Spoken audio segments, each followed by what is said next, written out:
അപ്പൂട്ട, നീ വസുമതി ചേച്ചിയുടെ മോൻ അപ്പൂട്ടനല്ലേ? നമ്മൾ കണ്ടിട്ട് എത്ര നാളായി? അപ്പൂട്ട,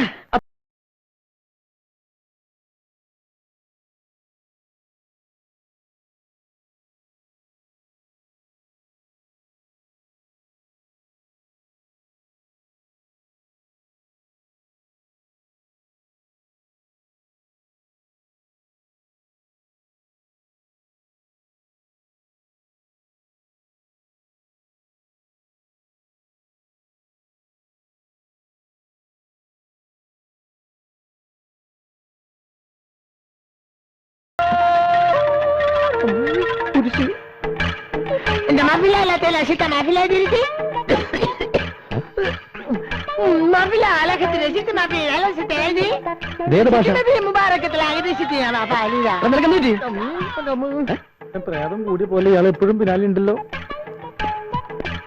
അപ്പു, നീ എന്താ ഇവിടെ? നീ അപ്പൂട്ടൻ തന്നെ?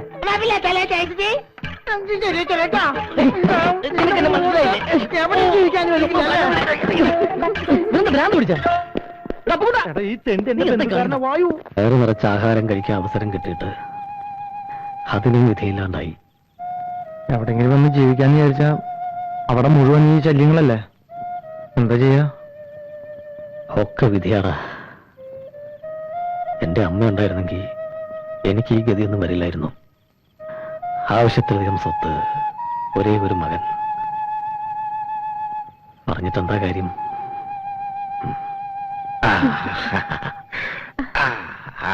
അങ്ങനെ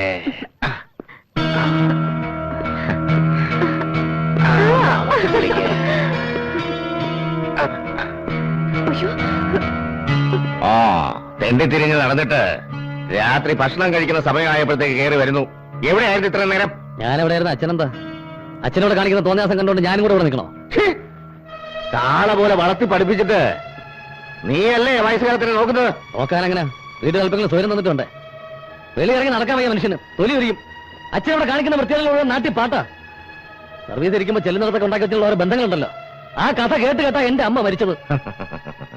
സ്വന്തം ഇഷ്ടപ്രകാരമേ ഭാർഗവമുള്ള ജീവിച്ചിട്ടുള്ളൂ. ഇനി അങ്ങനെ തന്നെ ജീവിക്കും. എന്നെ ഉപദേശിക്കാനൊന്നും വരണ്ട. അടങ്ങി ഒതുങ്ങി ഇവിടെ കാണും കിടന്നോളാം. ഇത്രയും നാൾ അടങ്ങി ഒതുങ്ങിയാണല്ലോ കഴിഞ്ഞത്. മതി. അച്ഛൻ എന്ത് ഭാവിച്ചാ ഈ സ്ത്രീ അവിടെ നിർത്തിയിരിക്കുന്നത്? ഇപ്പൊ ഇറക്കി പറഞ്ഞവരെ. ഇത് എന്റെ വീടാ. ഇവരെ ഇറക്കി വിടാൻ പറയാൻ നീ ആരാ? ഇവിടെ താമസിക്കാൻ ബുദ്ധിമുട്ടാണെങ്കിൽ നീ ഇറങ്ങിപ്പോടാ. 1,00,000 രൂപ ഞാൻ നിനക്ക് തന്നിട്ടില്ലേ? അതുകൊണ്ട് എവിടെയെങ്കിലും പോയി ജീവിക്ക്. എനിക്കിങ്ങനെ ഒരു മോനില്ലെന്ന് ഞാൻ വിചാരിക്കും. ഇറങ്ങിപ്പോടാ, ഇറങ്ങിപ്പോടാ.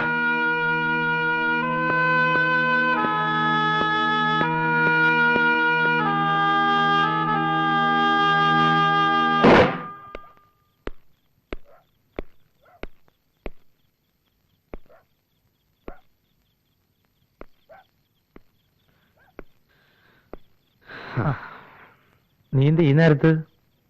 ഇന്നും അച്ഛനായിട്ട് വഴക്കുണ്ടാക്കിയോ? ഇനി ഞാൻ ആ വീട്ടിലേക്കില്ല. അതെന്റെ വീടല്ലടാ. എല്ലാം വിധിയാണ് മോനെ. കൊറേയൊക്കെ കണ്ടില്ലെന്ന് അടിക്കണം. എത്രയെന്ന് വെച്ചാ കണ്ടില്ലാന്ന് നടിക്കുന്നത്? മടുത്തു. മരിച്ചുപോയ എന്റെ അമ്മയുടെ സ്ഥാനത്ത് ആ സ്ത്രീയെ കാണാൻ എനിക്ക് പറ്റില്ല. എന്തായാലും ഇനി ഞാൻ ആ വീട്ടിലേക്കില്ല. മോൻ ഇവിടെ നിന്നോ. സൗകര്യമൊന്നും ഇല്ലെങ്കിലും ഇത് നിന്റെയും കൂടി വീടാ. ആ, നിങ്ങൾ സംസാരിച്ചിരിക്കെ. ഞാൻ അടുക്കളയിലേക്ക് ചെല്ലട്ടെ. ഞാൻ ഇന്ന് തന്നെ സിറ്റിയിലേക്ക് പോവാ. ജോൺസൺ ആൻഡ് ജേസൺ കമ്പനിയിൽ ജോലിക്ക് വേണ്ടി കൊടുത്ത കാശിന്റെ കാര്യം തിരക്കണം. നീ വരുന്നോ? അതെന്താ നീ അങ്ങനെ പറയണത്? നമുക്ക് രണ്ടുപേർക്കും കൂടി ചെല്ലി നീ കാശ് കൊടുത്ത്. എന്തായാലും നേരം വിളിക്കട്ടെ. നാളെ ഞാനും കൂടി വരാം. അമ്മേ, നാളെ ഞങ്ങൾ ജോലിക്കാര്യത്തിന് വേണ്ടി പട്ടണം വരെ ഒന്ന് പോവാ. ഈശ്വരൻ നിങ്ങളെ അനുഗ്രഹിക്കും മക്കളെ. നീ കഞ്ഞി കുടിക്കടാ. വീട്ടിൽ നിന്ന് ഇറങ്ങിയിട്ട് ഒരു കത്ത് പോലെ അയച്ചില്ല. അമ്മയും നീറ്റുമാരും വിഷമിക്കുന്നുണ്ടാവും. ഞാൻ വീട്ടിലേക്ക് എഴുതിയ കത്തൊന്ന് വായിക്കാം. പ്രിയമുള്ള അമ്മയ്ക്കും കൊച്ചനുജത്തിമാർക്കും, എനിക്കും അനന്തനും ജോലി ഇവിടെ കിട്ടി. നല്ല ഒന്നാന്തരം ജോലിയാണ്. കമ്പനി മുതലാളി നല്ലൊരാളാണ്. കൂടെ ജോലി ചെയ്യുന്നവർക്കൊക്കെ ഞങ്ങളെ വലിയ ഇഷ്ടാ. ഇപ്പോൾ 2 നില കെട്ടിടമാണ് ഞങ്ങൾക്ക് താമസിക്കാൻ തന്നിരിക്കുന്നത്. താമസിയാതെ ഒരു AC കോട്ടേജ് ഞങ്ങൾക്ക് അലോട്ട് ചെയ്ത് തരും. എന്തുകൊണ്ടും ഞങ്ങൾക്കിവിടെ പരമാനന്ദ സുഖം. എന്ത് പണി കാണിച്ചേ? നിന്റെ കയ്യിൽ ഇനി എത്ര രൂപയുണ്ട്? 10 പൈസ ഉണ്ടാവും. അതിങ്ങോട്ട്. എന്നാ 10 പൈസയും കൊണ്ട് നടക്കുന്നു. ഛെ, ഏ? ഏ? ഹലോ, എന്താ ഈ രണ്ടുപേരും കൂടെ ബാഗ് വെച്ചോടെ കാര്യം പോലെ? Hi Sundari. Hello, How are you? Fine, thank you. ഇതാരും സുന്ദരിയാ. അതെ, എനിക്ക് ജോലി കിട്ടി. കൺഗ്രാചുലേഷൻ. Thank you. പിന്നെ ഇത്രയും നാൾ നിങ്ങളെ കുറിച്ച് ഓർത്ത് ഞാൻ വിഷമിച്ചിരിക്കുകയായിരുന്നു. ഏതായാലും കണ്ടുമുട്ടിയല്ലോ. അതെ, നിങ്ങൾ എവിടെയാ താമസം? ഞാൻ വരാം, എനിക്ക് പ്രശ്നമൊന്നുമില്ല. പക്ഷെ ഞങ്ങൾക്ക് പ്രശ്ന. എന്താ പ്രശ്നം അറിയോ? ഞങ്ങൾ 2 അവിവാഹിതരല്ലേ. അവിടെ ഒരു പെൺകുട്ടി എത്തിക്കുമെന്ന് അത് പ്രോബ്ലം ഇല്ലേ? ശരി, പിന്നെ ഞാൻ താമസിക്കുന്ന ഇവിടെ അശ്വതി വർക്കിംഗ് വിമൻസ് ഹോസ്റ്റൽ. ഞങ്ങൾ അങ്ങോട്ട് വന്ന് contact ചെയ്യാം. പിന്നെന്താ, പിന്നെ Okay. വൈകുന്നേരം കാണണം.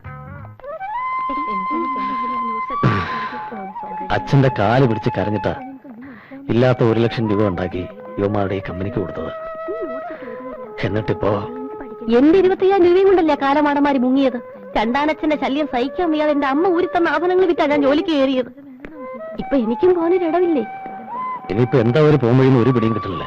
പാവന്മാരുടെ സങ്കേതത്തെ കുറിച്ചൊരു അറിവ് കിട്ടിയിട്ടുണ്ട്. നമുക്ക് ഒരുമിച്ച് നീങ്ങാം. അത് നല്ല ഐഡിയ. നമുക്ക് നാളെ തന്നെ റിയൽ എസ്റ്റേറ്റ് പുരുഷോത്തം പിള്ളയെ പോയി കാണാം. അത് ശരിയാ. അയാളെ കണ്ടിട്ട് എന്താ കാര്യം? പുരുഷോത്തമൻ പിള്ളയുടെ മെയിൻ ആളല്ലേ മെഴുവേലി. മെഴുവേലി വിചാരിച്ച് ഇവിടെ എന്ത് നടക്കും? കറക്റ്റ്. ഓക്കെ, എന്നാ ഇന്ന് എന്നെ കണ്ടല്ലോ. ഓക്കെ. ഇട് നീ ഇട്.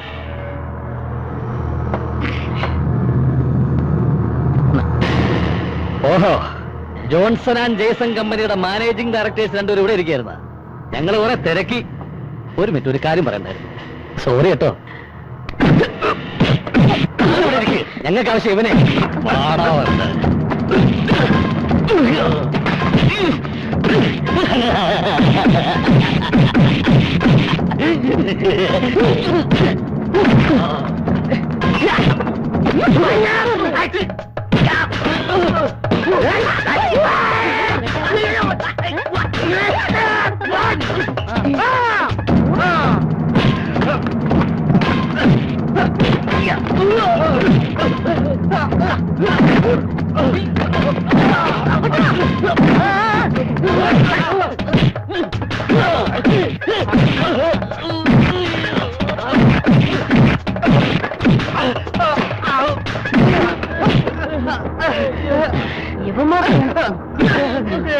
ഒന്നും ചെയ്തേക്കല്ലേ സാറേ.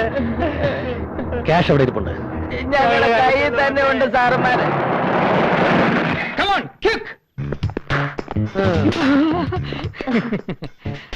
നിങ്ങൾ അവിടെ നിന്നാ മതി. വേറെ പ്രശ്നമൊന്നുമില്ലല്ലോ. ഇതുവരെ പ്രശ്നമൊന്നുമില്ലായിരുന്നു. പ്രശ്നമില്ലെന്നോ? അതെ, ഇതാണ് ജോൺസൺ ആൻഡ് ജെയ്സന്റെ MD-കള്. MD അല്ല, തെണ്ടികൾ. അതെ, എവിടെയാണ് പണം വെച്ചിരിക്കുന്നത്? ഇവിടെ തന്നെ ഉണ്ട്. ഇവരുടെ കാശ് ഉൾപ്പെടെ 1.25 ലക്ഷം. പെട്ടെന്ന് തുറന്നെടുക്കണം, സമയമില്ല. എന്റെ കൂടെ എല്ലാരും വന്നോളൂ, ഒരു പ്രശ്നമില്ലാതെ ഞാൻ നോക്കിക്കോളാം.